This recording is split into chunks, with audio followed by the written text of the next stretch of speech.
가습기 살균제 참사와 관련해서 뒤늦은 검찰 수사를 통해 업체 관계자 등은 재판에 넘겨졌지만 담당 공무원들은 아무런 책임을 지지 않았습니다. 검찰이 당시 공정거래위원회 관계자에 대한 본격적인 수사에 착수하면서 은폐나 유착 의혹 등이 사실로 드러날지 관심이 쏠리고 있습니다. 박석영 기자입니다. 지난 2016년 12월 작성된 공정거래위원회 내부 문건입니다. 애경과 SK케미칼 등 가습기 살균제 업체에 대한 행정처분 시한이 끝나 처벌이 어려울 수 있다는 경고가 담겼습니다. 하지만 이런 경고는 묵살됐습니다.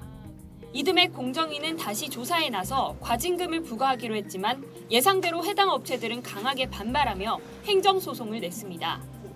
법원도 행정처분의 시한이 끝났다며 결국 업체들의 손을 들어줬습니다. 앞서 두 차례의 조사 과정에서도 공정위는 석연찮은 이유로 무혐의 처분을 내리거나 심의를 종결했습니다. 정부 차원의 조직적인 은폐 의혹이 제기되는 이유입니다. 공정위가 말도 안 되는 심의 결과를 내리면서 SK케미칼과 애경에 대해 법적 책임을 물을 수 있는 공소시효까지 끝나버리는 정말 억울하고 원통한 현실을 감당했습니다. 이에 따라 피해자들은 지난해 김상조 전 공정거래위원장 등을 직무유기 혐의로 고발했습니다. 검찰은 7개월 만에 고발인 조사를 시작으로 관련 공무원을 겨냥한 본격 수사에 나섰습니다.